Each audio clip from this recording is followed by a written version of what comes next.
This is the video on opening, saving, and what is this one? Opening, saving, and history. Okay.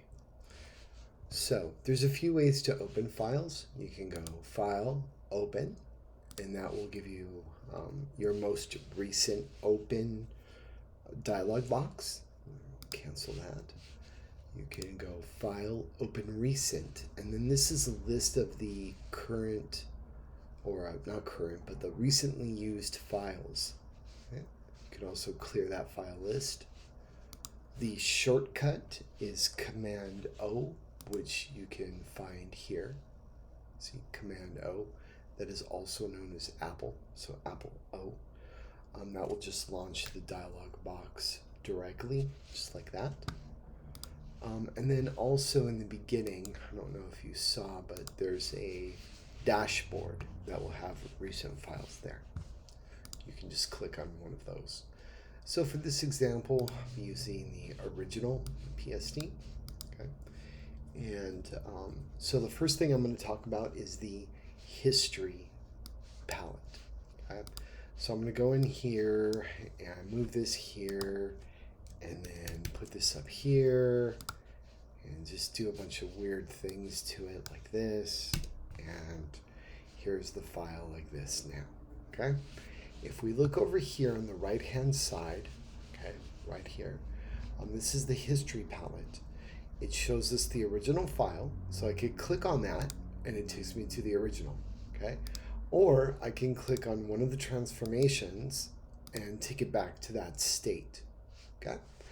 You can also take a snapshot of the state or add a new document from the current state. So if you're doing edits and you like the way it looks, you can come over here and just create a new file altogether.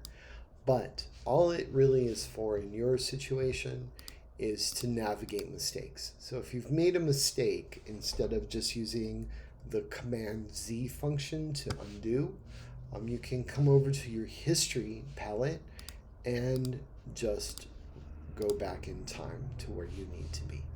Okay. Saving. So for our use of Photoshop, we're going to be using the Save for Web function, which is a legacy function, and it is not in the file save preferences. Okay, you won't find it here. So the only way to access it is to select Shift Option Command S, and that will give you the Save for Web dialog box.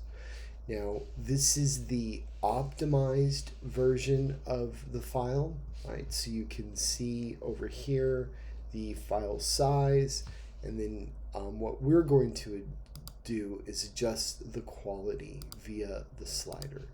Okay, so if we select that slider, take it down to 60, you can see 374. Still a little high for me, but it's not terribly high. The other thing that we can do is, instead of adjusting via the slider, we can come in here and just select medium or high, and that will take it to the same quality. And then what we're going to do is just select Save, navigate over to your folder, and what we will do is then select the destination folder, whatever it may be, and name the file. In this case, it's going to be LA Kush, and OG, that's my cat, 01.jpg, just like that, and then you would select Save.